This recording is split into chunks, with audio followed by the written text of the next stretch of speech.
Welcome back, everybody. I'm Sean LaFlock. I'm here with Scott Hagnes. This is Conversations, Fitness, Wellness, and Longevity. Scott, I hear you're in a cold snap. Cold snap, Oh, yeah. I snap. thought we were going to Cold. skate through the whole winter without one, but nope, late February and boom. Not so So it was much. 24, 25 outside, and we had 4 inches of snow 2 mornings in a row. Good. It melted during the day, didn't accumulate, but yeah, it was all three sketchy commutes so far this week. We are unseasonably warm. Uh, we really didn't get a winter. I'm kind of well. We got a bit like we got like maybe I mean, let's just put it this way: the month of February has been 15 degrees above normal. Ooh.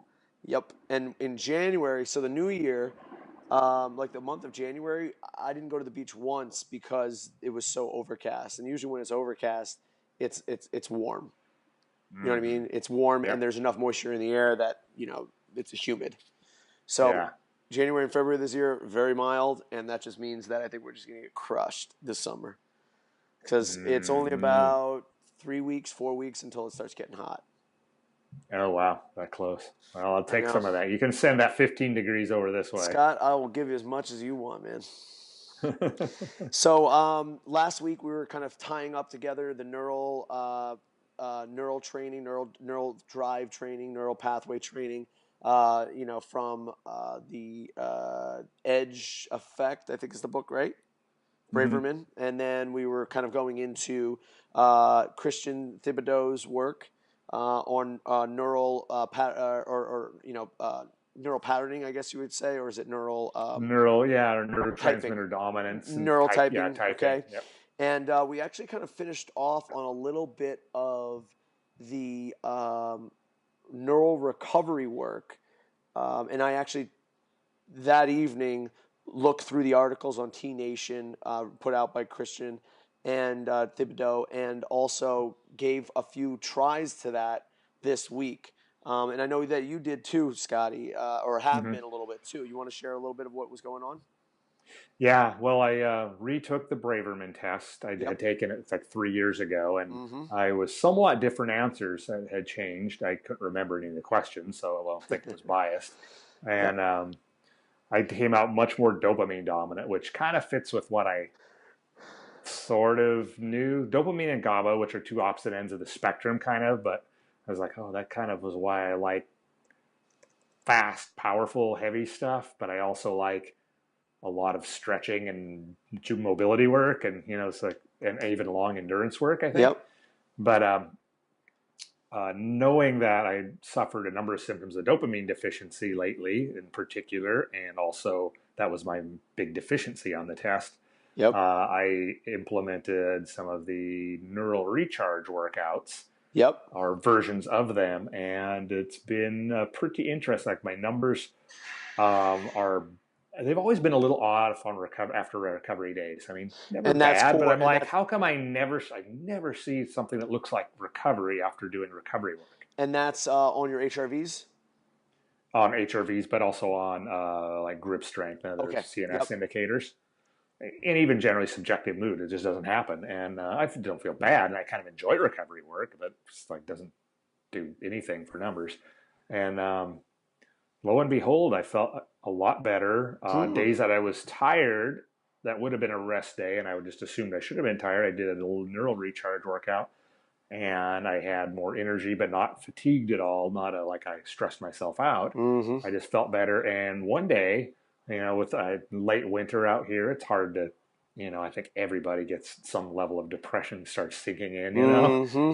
and I have not been as positive as I often am lately. Hmm. And I really didn't go into the workout thinking that it was going to change my pattern, but what I felt like in the morning to what happened later in the day after that workout was really quite night and day. It was really interesting. So maybe coincidence, maybe other factors, but so far for me anyway, it's really looked pretty positive.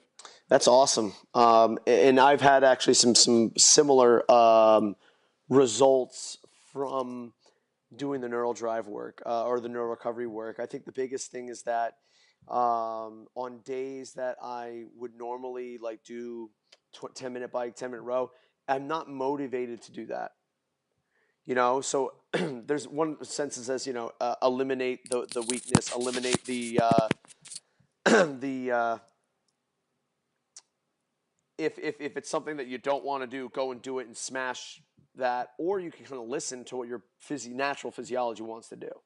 And if your natural physiology says, I don't want to run 30 minutes right now, and like, again, like 20 minutes in, you're like, oh, all right, cool, I'm finally getting into it, and I get that adrenaline dump, and you're like, all right, I'm feeling good. And like you said, the following day, you're not really recovered, versus taking a 4 pound med ball, excuse me, 4 pound med ball, and doing hard rotational ball slams. I'm instantly sweating.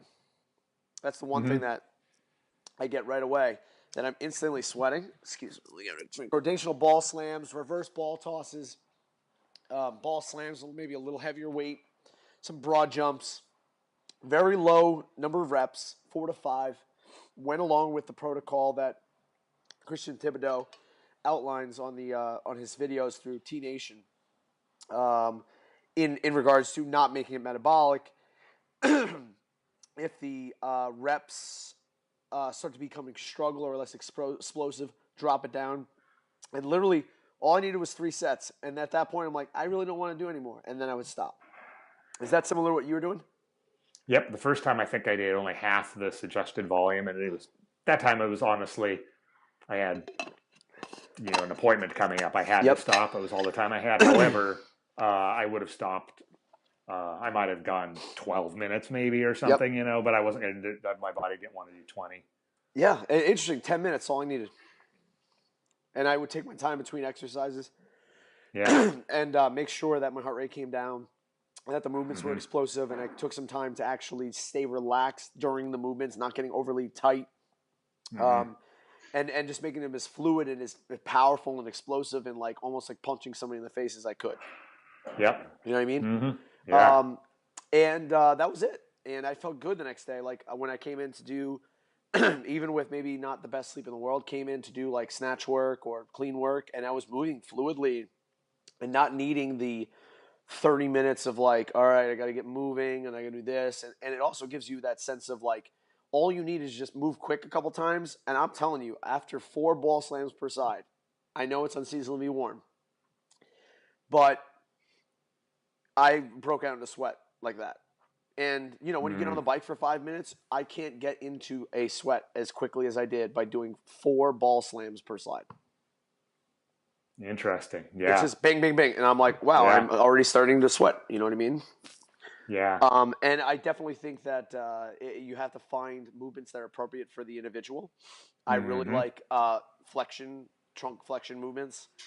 Like closing is good for me. Hip extension stuff isn't nearly as good for me, Hmm. because I think naturally my hip flexors are short, and extension for me isn't quite as good. But getting down to that slam position, I really like.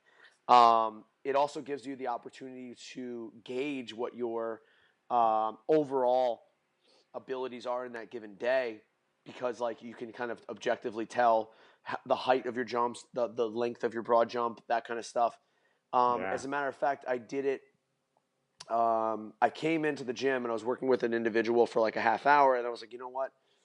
Do I get like a 40-minute training session in, or do I do a good 15-minute neural recovery workout? And I did about a 15-minute workout out in the sun, got a little vitamin D, did that. And then I had a coach, a clinic for about 90 minutes or so. And then I got my training session in after that. And I felt great. Like I put the weight on the bar and started moving. And I was like, all right, great. This is like really all I needed to do, even after coaching for a little while. So I do believe that there's a lot of substance behind what's going on. I don't think it's just foo-foo or Yeah. just all placebo. I definitely think that there's some um, good stuff going on. I just caution people to be really mindful when they're doing this, not to go too far. Like, I mean, you said it, 10 minutes is all you needed, right? Hmm. Yep. I only needed 10 minutes. But again, like, your mind goes, well, usually my recovery sessions are an hour. I'm like, well, they're really a workout.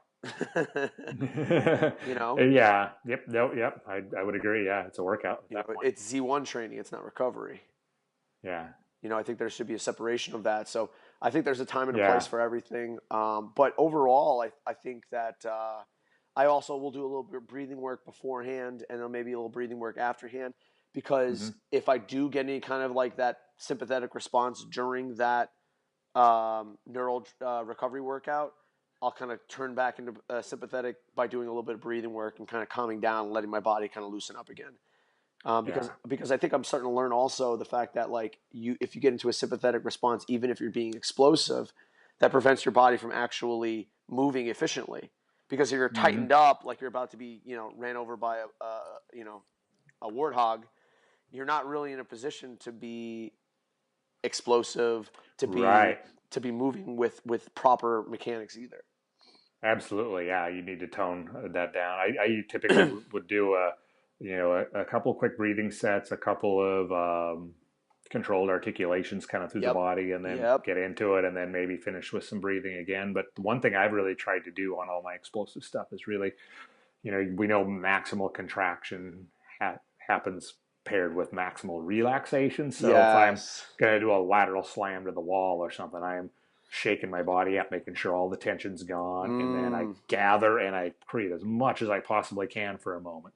Same thing with the jump. I have kind of this couple second ritual almost of like body scan for Yeah. maximal relaxation, and then I punch and That's go. such a great thing to think about is maximal relaxation before maximal tension.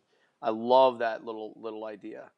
It's funny because I was Yeah. I was talking to my fiance Laura and she's actually doing some work with the FAU softball team as a consultant and working with a lot of their players and because she has background in working with particularly baseball players and pitchers and doing corrective exercises and that kind of stuff. But one of the players in particular that she was having issues with um, is a pitcher. And when she was tensioned and tight, her rib cage was high, her pitches lacked power. So literally all she said is Mm. like, all right, listen, all I want you to do is take a breath all the way out. And this kind of connects to exactly what you're talking about. You've got to get relaxed before you can generate that explosive tension. And then all of a sudden it was like a different person. And it's funny, she also went to the game and the athlete had kind of forgot about it a little bit. And she reminded her as she stepped up to the plate, like just breathe, relax. And then all of a sudden she hit a home run. Like it couldn't have been like, written any better than that. So Yeah. I love that the way you put that. That's such a good thing to think about. Yeah, it's yeah, and I see those workouts they can progress at a pace where you can take the moment to really hone that in. Yep. Um, yeah, Did you find that after like one set or so, like it started kind of clicking a little bit more, and then it would get yeah, to like a peak, and then it's like, all right, if I go any more, it's gonna drop off. yeah, yep. First round or two, you're kind of, I mean, probably still warm. The nervous system isn't firing fully, and then you are expressing full power. But then beyond, for me, I don't have a lot of juice in the battery, it seems. Like I will fatigue that nervous system, not necessarily perceptibly. And I know this because I've been doing a lot of explosive work in other sets too. I haven't done this in the neural recharge workouts, but I've been doing maximal vertical jumps off the jump mat and single leg ones, and I've been doing jump squats and speed deadlifts with the push bands where I can track wattage and the speed. And uh, I have about three good sets ramping up. If I'm lucky, I can hold out a fourth set, and then the wattage and power always begins to tail off. Not a lot. Mm, You wouldn't know. You wouldn't notice it visually. You can't feel it yourself, but it seems to be very routine. So I absolutely am sure that's probably happening through all the other things that I'm not measuring. Going through like a workout like that, there's only so much, and then it begins to diminish. yep. Um, the other thing that we have working upon us now, Scott, is the CrossFit Open. The 2018 CrossFit Open is now here, and I think this is probably our second year, maybe even our third year ish. I think second year at the very least of Yeah, us kind of we've going been through the. through a couple opens. Yeah, it's probably the third open. It's not three Yes, full years, but yeah, yes. So um, we've talked about some of the changes that they made in terms of the number of teams the teammates that they're doing. So they're doing a team of four, 2 guys, 2 gals. Um, you know, we've already seen from years prior, and the fact that they're repeating it this year, the use of dumbbells. I like the fact that I respect the fact that they threw a curveball. They said, okay, this is going to be the change to the dumbbell snatch standard, and then all of a sudden gave these dumbbell clean and jerks. So just, if you were preparing with dumbbells, make sure you're doing all types of different stuff. So again, if you're well versed in not only kettlebell work but dumbbell work, this should not be a surprise for you and shouldn't be too hard to adapt to doing it. Mm-hmm. And then the other standard that they changed up a little bit that we didn't see first week, but you will see, is a burpee standard where you may not step up or step down. It's a 2 feet up and 2 feet down. Yeah. Do you think that changes things a bit there, Scott, for that? Or do you think it's just something that people are just going to adapt to?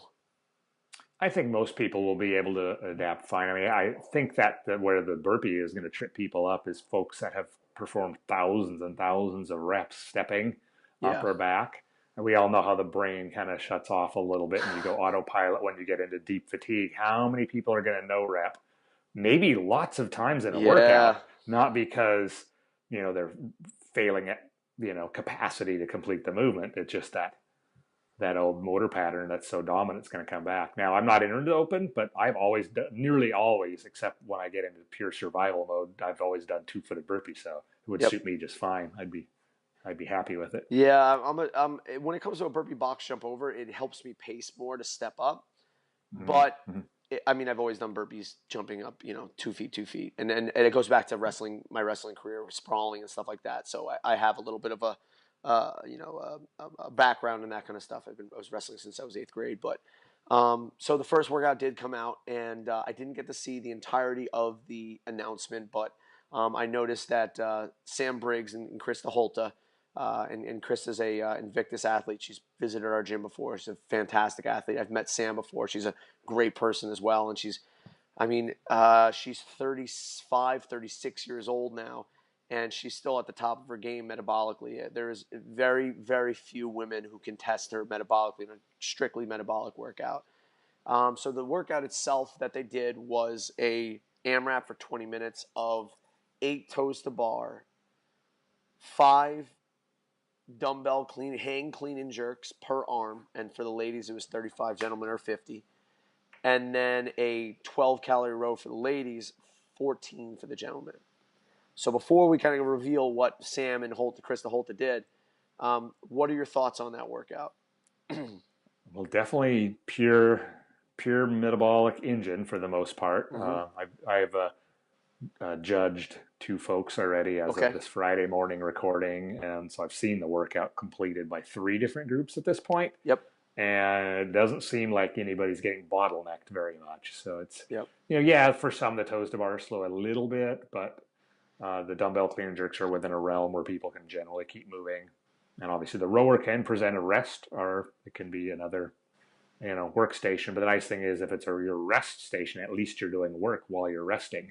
Mm-hmm. That's actually counting toward you. But I actually like the workout.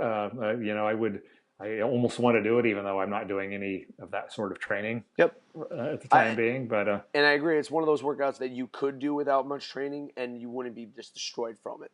You're not doing, what was it, 150 alternating dumbbell snatches with burpee box jump overs. I think this is a lot nicer introductory to the open, and it makes me scared shitless because you know something's going to come down the pipeline where it's just going to, the swing of the pendulum is going to come back and it's going to smash people in the face.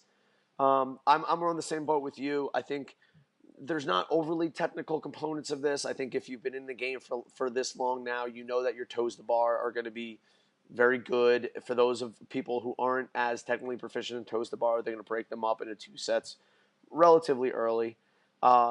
Depending on the individual, they might actually do 2 sets right from the beginning if they're not comfortable stringing together those sets. The dumbbell hang clean and jerk, not a weight that's going to be too crazy. Some people might get tripped up by not deadlifting the dumbbell first and then going into the hang. Other people might use that free hand on their thigh or whatever it might be. I do like that it's a hang and it's a lot less taxing on the lower back. And Hmm. then the last thing is for the workout, the row. I think when it comes to elite athletes, let's say top 200 within a region, the difference between those athletes is going to be the row pace. Um, Hmm. as a bonus, transitions. How close is your Transition, equipment yeah, together? How quickly you can get in and out? Because if you notice, Krista Holta, I noticed she did not pull her straps down as she got in. So I don't know, maybe it saves a second. But over 20 minutes, and they did 12 rounds, that's 12 seconds just by not putting your feet in. If all things considered, you're not sacrificing your row pace. yeah. If you're Um, a decent rower for that length of a row, you it's probably really you're shouldn't on the need to rower for strap less than a in, right? minute, doesn't matter. It's quick, yeah. Yep, totally agree. Um, That's gonna be the separator because everyone's gonna do the toes to bar at the same speed, roughly, yep, and the same with the dumbbell work, really. exactly. I think the toe to bar are definitely finite. I think the dumbbell you can maybe push it a little bit, but the problem is then you got to get on the rower. And I think if you push it on the dumbbell, then you get on the rower, and then you're going to have to recover instead of slamming those paces on the row. So Mm. I believe Sam got into the 13th round. Agreed, Krista got into the 12th round. And keep in mind that they're doing 2 fewer reps every round for the ladies because they're doing Mm. 12 calories on the rower. I just did it with my athlete Myra. So she did 12 rounds plus 3 toes to bar, and I smacked 12 rounds on the button. 20 minutes, 12 rounds. I think I paced it almost front to back the exact same. Um, Every and round was roughly the same all the way through, as you best as know, you I knew. think I might have. I think I went. The first round was quick, and then settled into a pace, and then that pace kind of just evened out throughout. No, Myra was stayed. actually ahead of me the entire way, and I almost caught up at the end there. I laid down like a significant pace on the last row. I think I was holding about 1,600 to 1,700 calories per hour on the very last row. Throughout the entire workout, I was holding 1,200. 1,200, was the average. There was maybe some in that like eighth or ninth. I might have dipped to like 1190, so I'm going to say low 12s. Um, I used gymnastics grips and didn't take them off, so I rode with them. I did the dumbbell cleans Uh-huh. with them, and I did my toes to bar with them. No stopping for chalk or wiping off sweat or anything like that. It was from one station to the other. Just continuous Just go, go, continuous go. work. It's Yeah. just and Yeah. it's a great workout for a person like me who just you know how to pace and you know what pace you Hmm. can hold. So I sat down. I did the toes to bar, did the dumbbell clean and jerks, and sat down on the rower. I go, this is a pace that I know I can hold for 20 minutes. So it's basically a 20-minute max effort test. Hmm. Because you can't really do too much creeping one way or the other because it's 20 minutes. Now, if this is an Yeah. 11-minute workout, it's a lot different because that row becomes a lot. Yeah. That row becomes a lot different. Yes. Yeah, and A it lot requires more you to metabolically. dip deeper anaerobically, and yeah, to So the top totally. 200 bottleneck is probably going to occur with people who are just better rowers. So like if you can get on the rower and hold 1300 to 1500, that's going to make it so that you save those 4 seconds per round times 12. Now you're looking with an extra 48 seconds to do 48 work. seconds, you could get a lot done in that. Yep, If toe to you, bar, dumbbell clean and jerk. You can get an extra, dozen reps in there by putting down a more significant pace. I kept screwing. I'll tell you, if there was one thing that I wish I could redo or do significantly better was hitting 13 calories and then not doing this you know, oh, little yeah. scoop at the end to try and get that thing to turn over. I did that probably 4 times, and it Oh, yeah. costs I you, watched. cost you a few I, seconds. I saw a few people do that, and I was like, oh, yeah, that was a few seconds. I had probably a little energy lost. Yep. I mean, to be honest with you, though, I think you're sitting there and not really doing anything. So you get up off the rower and you get on the toe to bar. So it's like a rest. That's the way I kind of consider it because there's no way I'm just like popping up after doing 1,200 calories per hour and not like at least taking a breath. So I took that as the Right. opportunity to like rest there, turn, get on the bar, and go again. So Yeah. again, this would not be something I would redo if especially because I'm not in that top 20. I just don't see a real benefit to that. It's honestly, if you were to sit down the people who are the top 100 in the region and say, okay, we're going to do a 12-minute max calorie row, I'm pretty sure you would get a pretty similar result. Not a lot Mm-hmm. of body weight dependent movements not too much of an emphasis on the gymnastic movements. So like the body weight, I think heavier body weights will do a little bit better here. That's just my thought. Probably because it's just a small component overall Yep. and not enough where it should make that much difference. Yeah, if that workout's 15 toes to bar, you're going to have a big discrepancy. Yeah, But that would because change it. it was a metabolic workout, nothing's really slowing you down. Yeah. Yep. So, yeah, I mean, and then like you said, I like the workout. Mm-hmm. I definitely Yeah. like the workout. I think you will get a true display of who is metabolically, without too many other factors, elite. When Sam Mm-hmm. Brigg wins a workout, I believe it was designed correctly. Yeah. You know, Yeah, if that's the goal to test. Yeah. How did you feel afterward? not lactate, more of like I'm spent, like Yeah. aerobically, ugh. Yep. Yeah. Um, Yep. I pushed fairly hard in that last 40 seconds or so, but I had it in me, which was great. Like I had that 1,600 calories per hour in me at the end, so I know I paced it probably pretty well. Yeah. If I do it again, if I were to do it again, the only thing I would change is just that little pulls at the end. I think the pacing was pretty spot on. That's it. That's what I got. If you look under Cool. the engine and you see, V6, that's what you got. If you look under the engine, you got a V12, that's what you got. Mm-hmm. So I think So it's pretty there. finite of what you could possibly do. There's not much gaming there. It's not like, well, if you break the reps up like this versus this, which Right. they are in the past, like it's happened, like that Yeah. 11.1/13.1. That's one of those workouts where it's like, all right, depends on like your pacing might be. You could try a different strategy and increase your score by a significant amount of reps. No real Yeah. doing that. Either you have it, you don't. So, yeah, I mean, the 20-minute workout is out of the way theoretically. Mm-hmm.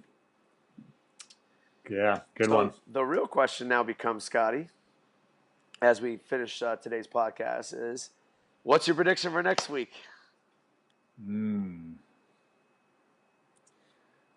I'm going to say I'm still thinking handstand walks are going to be in there somewhere. I don't know that they'll be next week, but I'm going to go with probably some sort of muscle ups would be my. We'll get something with muscle ups this next week.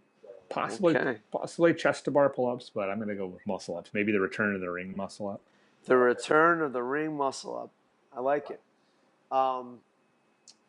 Last year was heavy snatches, so I think they're going to bring back the heavy clean. I think we're going to see something like heavy cleans and bar muscle ups. Mm-hmm. Those would be that's my prediction. Yeah. Heavy cleans, bar muscle ups, and a ladder. Yeah. And some just sort like of tricky just form. get everybody out. Bye-bye. Mm-hmm. Everybody who did okay this first week, the pretenders will be goodbye.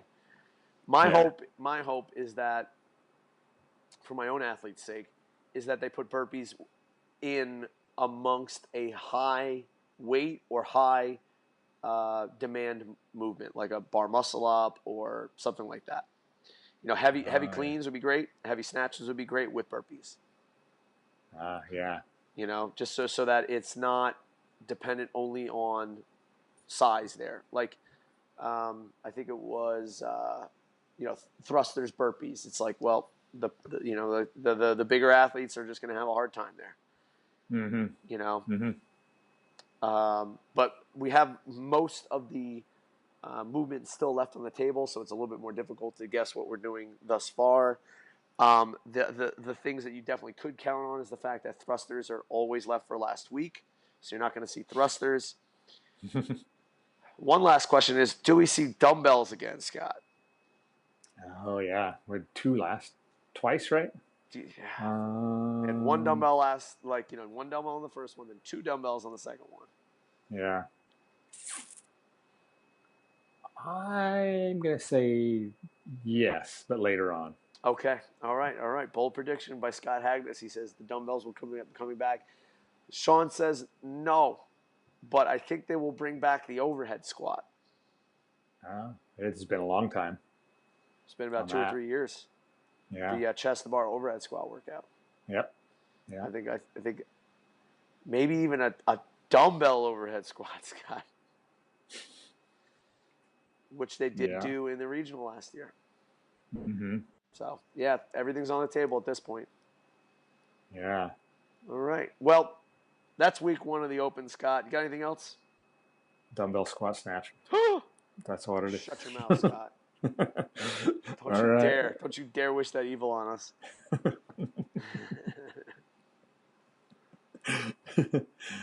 Hopefully not, but all right. All right. Well, Scott, you know where you can get me? You get me. I'm Sean LaFlock. You can get me at Sean at CrossFitDelray.com. Scott?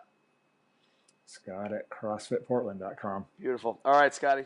Good luck on the workout if you do it. If not, I love you either way. All right. Good luck. Talk to you next week. Later, buddy. All right. Bye.